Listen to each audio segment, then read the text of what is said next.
HG. With permission from Scholastic, today we will read chapters 8 and just chapter 8, the long one. Okay, so with permission from Scholastic, today we will read chapter 8 of Junie B. Jones' One-Man Band. Chapter 8, Halftime. Thursday. Dear First Grade Journal, yesterday when I got home from school, Daddy was waiting for me.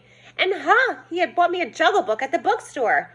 It was for children 6 and up, and 6 is my exact age. Daddy and I read each page very careful. Then I did the whole entire book step by step. And what do you know? After I got done, I still couldn't juggle. I'm getting fed up with this stupid talent.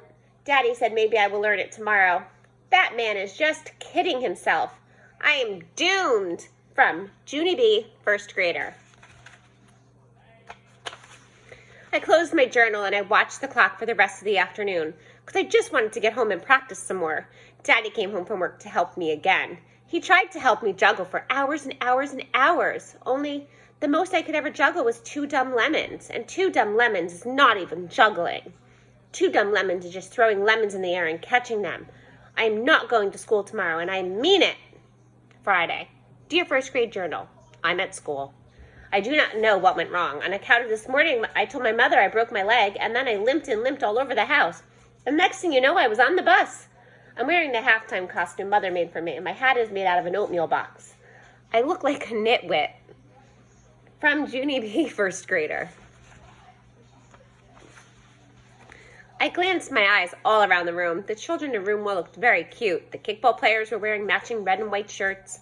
All of their shirts said, "We are room number 1." The cheerleaders matched each other, too. They had on red skirts and white sweaters. I looked at Sheldon. His daddy's band jacket was way too giant, and his band hat came over his ears. He looked like a nitwit, too. I put my head down on my desk, very glum. My oatmeal box hat fell on the floor. May started to laugh. I hope that doesn't happen to you when you juggle today, Junie Jones, she said, very meanish.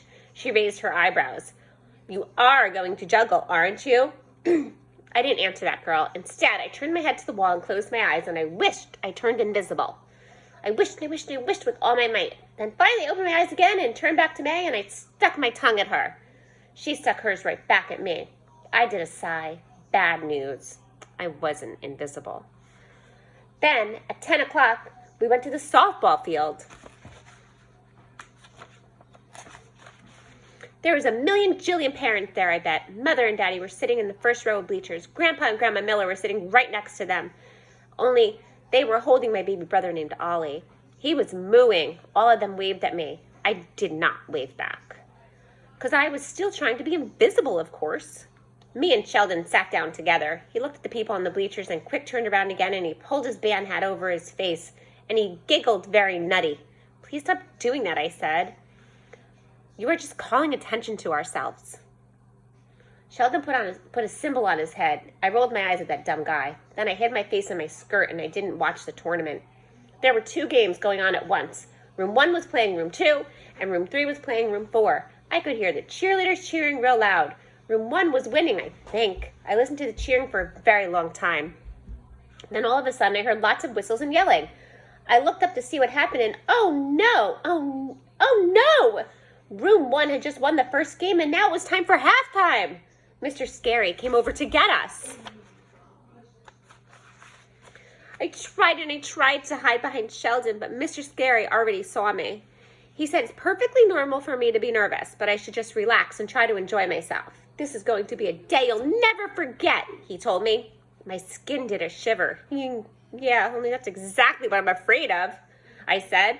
After that, Mr. Scary took me and Sheldon by our hands, and he walked us to the field. My legs felt like silly string. Mr. Scary went out to the microphone, and he made an announcement to the people. Welcome to our halftime show. Everyone, he said, while rooms 1 and 4 are resting for the final game of the tournament, my 2 students will present some very special entertainment. He winked at Sheldon and I. Ladies and gentlemen, boys and girls, I am proud to present the musical genius of Sheldon Potts and the unique talents of Junie B. Jones. As soon as he finished, he pointed at me and Sheldon, and he gave us the signal to go. Sheldon did a whimper. He didn't move. I looked at his face. He was the color of paste. That means white. Mr. Scary hurried over and he gave Sheldon a nudge. Okay, you two, go, go, go, he said, take off. Very slow, I raised up my wood block and I hit it with my drumstick real light.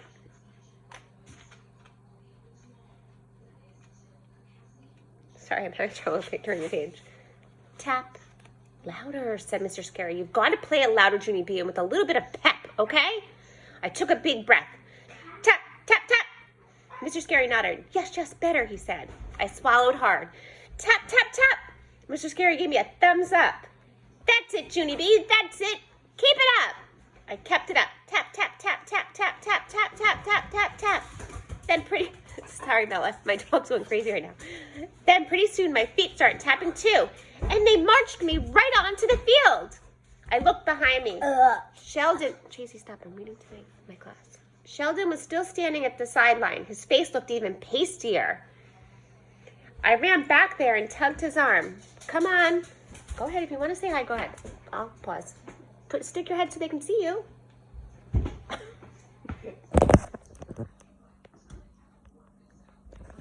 Okay, back to the story. His face looked even pastier. I ran back there and tugged his arm. Come on, Sheldon, come on, let's go, I said. Sheldon plopped down on the grass. No, I can't.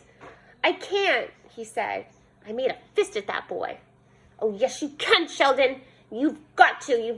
This whole stupid show is your idea, and I'm not doing it by myself.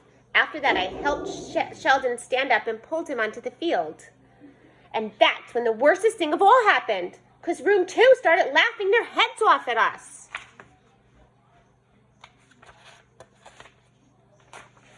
And that was the meanest laughing I ever heard. Sheldon froze very stiff. He stood there like a statue and he wouldn't even budge. Then all of a sudden, crash! He dropped his cymbals and he ran across the playground as fast as a speedboat. One of the teachers ran after him, but Sheldon zoomed faster and faster. Then he ran behind the swing set. And he circled around the monkey bars and he kept running and running until he was all the way behind the school. And you know what? Sheldon never came back. What? Here's a picture.